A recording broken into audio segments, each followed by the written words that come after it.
आणि आता पुढच्या बातम्यांकडे वळूयात। शरद पवार यांनी पहिल्यांदाच एका जाहीर कार्यक्रमात वसंतदादा पाटलांचं सरकार पाडल्याची जाहीर कबुली दिली आहे। काँग्रेसचे ज्येष्ठ नेते उल्हास पवार यांच्या सहस्त्रचंद्र दर्शन सोहळ्याच्या कार्यक्रमात पवारांनी 70च्या दशकातील राजकारणाचा किस्सा सांगितला। वसंतदादांचं सरकार कसं पाडलं आणि तरीही वसंतदादांनी पुन्हा 10 वर्षांनंतर शरद पवारांना कशा प्रकारे पाठिंबा दिला या आठवणींना शरद पवारांनी उजाळा दिलाय। वसंतदादांचं सरकार पाडल्यानंतर 10 वर्षांनंतर आम्ही एकत्र आलो। राज्याचा मुख्यमंत्री कुणाला करायचं या संदर्भात तेव्हा बैठक घेण्यात आली होती आणि पुन्हा काँग्रेस पक्ष सावरायचा असेल तर नेतृत्व शरदकडे द्यायला हवं असं म्हणत वसंतदादांनी पाठिंबा दिला होता असा किस्सा पवारांनी सांगितलाय।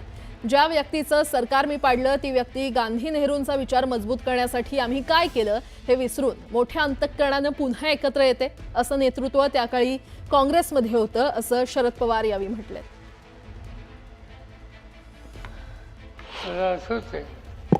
काँग्रेसमध्ये आम्ही होतो। काँग्रेस विभागली, इंदिरा काँग्रेस वेगळी झाली, स्वर्णसिंग काँग्रेस वेगळी झाली।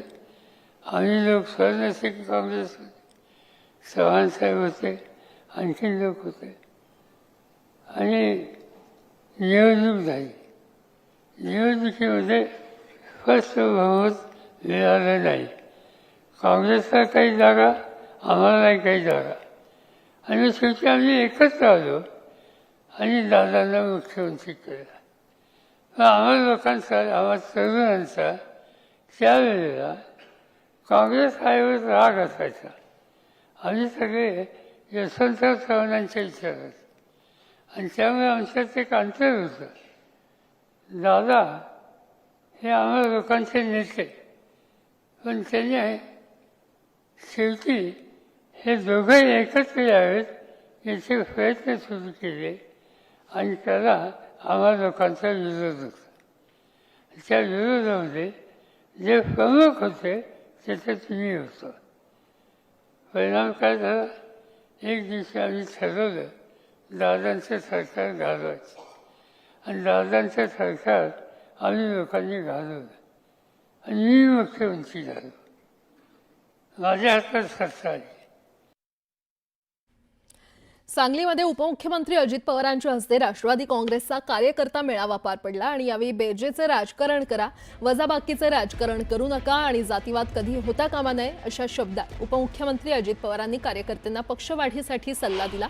पक्षवाढीच्या दृष्टीनं यापुढे आपण मुंबईत 3 दिवस आणि 4 दिवस महाराष्ट्राचा दौरा करणार असून बीडमधून त्याची सुरुवात देखील आपण केलेली आहे आणि त्यामुळे जिल्हाध्यक्षांनी देखील यापुढे बेरजेचं राजकारण करावं, वजाबाकी करू नये, माणसं जोडली पाहिजेत आणि जातीवाद होता कामा नये। छत्रपती शिवाजी महाराजांच्या शिकवण लक्षात घेऊन पुढे गेलं पाहिजे असं मत उपमुख्यमंत्री अजित पवार यांनी व्यक्त केलंय।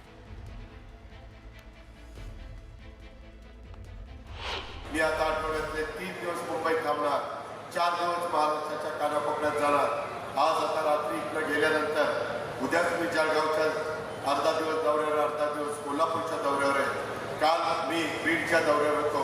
अशा पद्धतीने माझे कार्यक्रम चाललेले आहेत। माझ्या जिल्हाध्यक्ष आमचे निशिकांत पाटील असतील किंवा बाकीचे माझे सहकारी असतील, त्या सगळ्यांनी देखील आपापली जबाबदारी ओळखून काम केलं पाहिजे।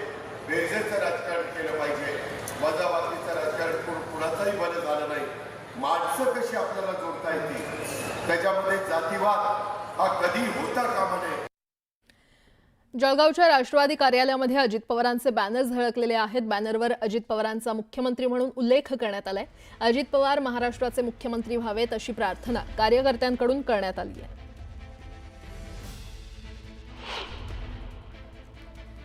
तर हे बॅनर झळकलेले आहेत। जळगावच्या एनसीपीच्या कार्यालयात कार्यकर्त्यांनी ही बॅनरबाजी केलेली आहे। अजित पवारांचा मुख्यमंत्री असा उल्लेख करण्यात आलेला आहे।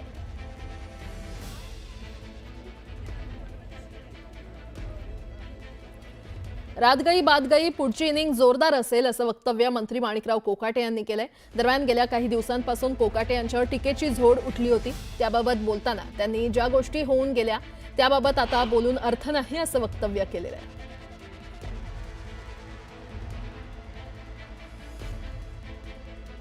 आता रात गई बात गई, प्रत्येक गोष्टीचं मागे उकरून काढण्यामध्ये माणसाचं आयुष्य पुढे चला ना, पुढे बघू, पुढे काही विषय असतील त्याच्यावर चर्चा करू। पुढे लोकांना कसा आपल्याला न्याय देता येईल त्या संदर्भात बोलू. नवीन इनिंग कशी असणार आहे तुमची नवीन जोरदार असेल पाहिजे. मुख्यमंत्री देवेंद्र फडणवीसांच्या हस्ते 1348 घरांच्या सदनिकांचं वाटप करण्यात आलं.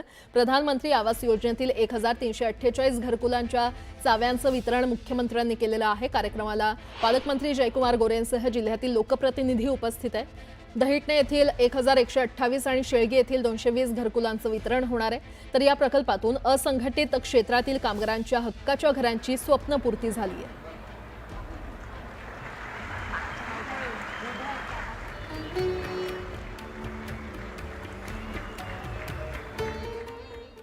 रत्नागिरीच्या संगमेश्वर तालुक्यात पावसाचा जोर कायम आहे. संगमेश्वरच्या मागजन बाजारपेठेमध्ये पाणी भरायला सुरुवात झाली आहे. रत्नागिरीच्या संगमेश्वर तालुक्यात पावसाचा जोर कायम असल्याचं पाहायला मिळतंय. संगमेश्वरच्या शास्त्री नदी आणि गड नदीनं रौद्ररूप धारण केलेलं आहे. नदीकाठच्या गावांना मुसळधार पावसाचा फटका बसतोय.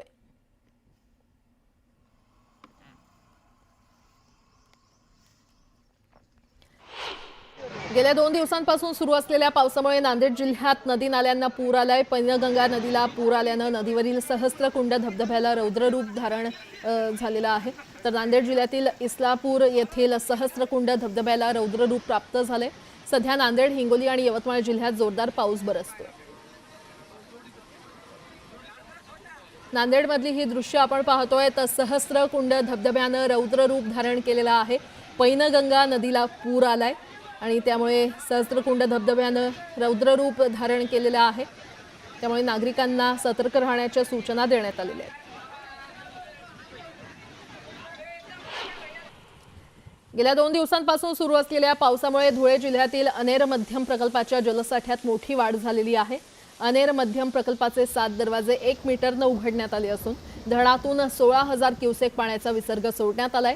शिरपूर तालुक्यातील सातपुड्याच्या पायथ्याशी असलेल्या अनेर धरणाच्या लाभक्षेत्रात गेल्या 2 दिवसांपासून जोरदार पाऊस होतोय.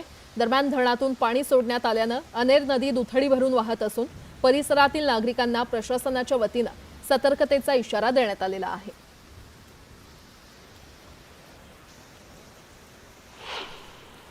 गेल्या 2 दिवसांपासून साताऱ्यातील पश्चिम घाट परिसरात पावसानं हजेरी लावली असून कोयना धरणाच्या पायथा विद्युत गृहातून 2100 क्युसेक पाण्याचा विसर्ग सोडण्यात आलाय.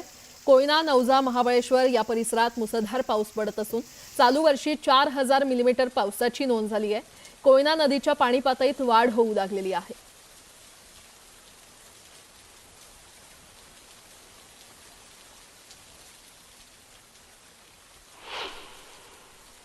चिपळूणमध्ये सकाळपासूनच मुसळधार पाऊस सुरू आहे आणि त्यामुळे वशिष्ठी नदी इशारा पातळीवरून वाहते. अशातच शहरात पाणी भरायला सुरुवात झालेली आहे. यामुळे लोकांनी गरज असेल तरच बाहेर पडावं असं आवाहन प्रशासनाकडून करण्यात आलंय. दरम्यान नदीपात्रात 5 बोटी आणि 10 पथकं तैनात करण्यात आलेली आहेत.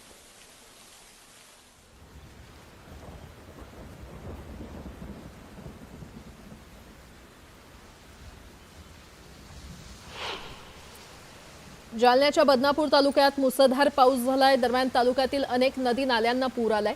तालुक्यातील पांगरी, भारडखेडा, केळी गव्हाण यासह परिसरातील गावांमध्ये शेती पिकांचं नुकसान होण्याची शक्यता व्यक्त केली जाते. तर मुसळधार पावसामुळे अनेक नदी नाले ओसंडून वाहत आहेत. त्यामुळे शेतकरी संकटात सापडलेले आहेत.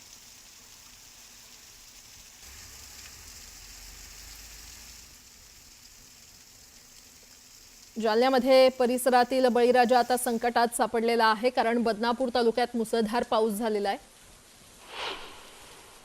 तिकडे कोल्हापूरच्या धरण क्षेत्रामध्ये पावसाचा जोर वाढलेला आहे. राधानगरी धरणाचे 3 दरवाजे उघडले असून मोठ्या प्रमाणात पाण्याचा विसर्ग सुरू आहे. नद्यांच्या पाणी पातळीत वाढ होत असून 16 बंधारे पाण्याखाली गेलेले आहेत आणि याचाच आढावा घेतलाय आमचे प्रतिनिधी ज्ञानेश्वर साळोखे यांनी. कोल्हापूरच्या धरण क्षेत्रामध्ये पावसाचा जोर वाढलेला आहे. परिणामी नद्यांच्या पाणी पातळीमध्ये मात्र झपाट्याने वाढ होताना दिसून येते. मी सध्या पंचगंगा नदीच्या राजाराम बंधारा या परिसरामध्ये आहे आणि या ठिकाणी पाहायला गेलं तर राजाराम बंधाऱ्याची पाणी पातळी सुद्धा 26 फुटांच्या वर आहे ते दिसून येते. राजाराम बंधारा पाण्याखाली गेलेले आहे. त्यासोबतच जिल्ह्यातले 16 बंधारे आहेत ते पाण्याखाली गेलेले आहेत. त्यामुळे अनेक ठिकाणची वाहतूक व्यवस्था सुद्धा आहे ते विस्कळीत झाल्याचं चित्र पाहायला मिळते. राधानगरी धरणाचे 3 दरवाजे आहेत ते उघडलेले आहेत आणि या धरणातून मोठ्या प्रमाणात विसर्ग आहे ते नदीपात्रामध्ये होत आहे. जिल्ह्यातले अनेक लघु आणि मध्यम स्वरूपाचे प्रकल्प हे सुद्धा आता पूर्ण क्षमतेने भरलेले आहेत. त्यातून सुद्धा मोठ्या प्रमाणात विसर्ग आहे तो सुरू होताना दिसून येते आणि त्यामुळे नद्यांच्या पाणी पातळीमध्ये झपाट्याने वाढ होताना दिसून येते. या सगळ्या पार्श्वभूमीवरती जिल्हा प्रशासन सध्या अलर्ट मोडवरती असल्याचं पाहायला मिळते. नदीकाठच्या गावांना आहे ते सतर्कतेचा इशारा जिल्हा प्रशासनानं दिलेला आहे. एकूणच पाहायला गेलं तर पावसाचा जोर आणखीन असाच कायम राहिला तर मात्र कोल्हापूरला आणखीन स्थिती आहे ती ही बिकट होण्याची शक्यता नाकारता येत नाही आणि या दृष्टीने सगळ्या परिस्थितीवरती प्रशासन लक्ष ठेवून असल्याचं पाहायला मिळते. राधानगरी धरणाचे 3 दरवाजे सध्या उघडले आहेत आणि या धरणातून सुद्धा मोठ्या प्रमाणात नदीपात्रामध्ये विसर्ग सध्या होताना दिसून येते. पाऊस आहे ते शहर आणि परिसरामध्ये उघडझाप असताना आपल्याला दिसून येते. मात्र धरण क्षेत्रामध्ये पावसाची संततधार आहे ते सुरू असल्याचं दिसून येते. त्यामुळे पावसाचा जोर आणखीन वाढला तर कोल्हापूरमध्ये आणखीन काही नद्यांच्या पाणी पातळीमध्ये वाढ होऊन बंधारे आहेत ते पाण्याखाली जाण्याची भीती व्यक्त केली जाते. Video journalist Sandeep Patil, Dnyaneshwar Salunkhe, news 18 Lokmat, Rajaram बंधारा, कोल्हापूर. चंद्रपूर जिल्ह्यामध्ये गेल्या 3 दिवसांपासून सुरू असलेल्या मुसळधार पावसामुळे नदी नाल्यांना पूरस्थिती निर्माण झालेली आहे. यामुळे वर्धा नदी दुथडी भरून वाहत असून गडचांदूर मार्गावरील भोयेगाव पुलावरून पाणी वाहू लागलेलं आहे आणि त्यामुळे नागरिकांच्या सुरक्षिततेच्या दृष्टीने गडचांदूर चंद्रपूर मार्ग वाहतुकीसाठी बंद करण्यात आलाय. अमरावती आणि यवतमाळ जिल्ह्यातील दमदार पावसानं वर्धा नदीच्या पाणी पातळीत मोठी वाढ झालेली आहे. चंद्रपुरात पावसाने विश्रांती घेतली असली तरी चंद्रपुराला पुराचा फटका बसलेला आहे. चंद्रपूरची जी वर्धा नदी आहे त्या वर्धा नदी ही दुथडी भरून वाहत आहे. हा वर्धा नदी जवळ असलेला पूल आहे भोयगाव मार्गाचा, तो पूर्णपणे बंद झाला आहे. त्याच्यामुळे वाहतुकी पूर्णपणे बंद आहे. समोर जो आहेत एक मोठ्या प्रमाणात इंडस्ट्रीज आहेत, सिमेंट उद्योग आहेत आणि या सिमेंट उद्योगाला याच पुलावरून वाहतूक होते, मोठ्या प्रमाणात वाहतूक होते. परंतु आता हा काल रात्रीपासून मध्यरात्रीपासून हा पूल बंद झाला आहे आणि पुन्हा पाण्याची जी वाढ आहे जी होत आहे सातत्याने होत आहेत. अमरावती आणि यवतमाळमध्ये जो जोरदार पाऊस झालेला आहे त्या पावसाचा फटका मात्र चंद्रपुराला पडतोय. सध्या तरी पावसाची परिस्थिती नाहीये, पण येत्या 24 तासात चंद्रपूर जिल्ह्याला पुन्हा पाऊस झाला तर एक मोठी भीषण परिस्थिती निर्माण होऊ शकते. हैदर शेख, न्यूज लोकमत, चंद्रपूर.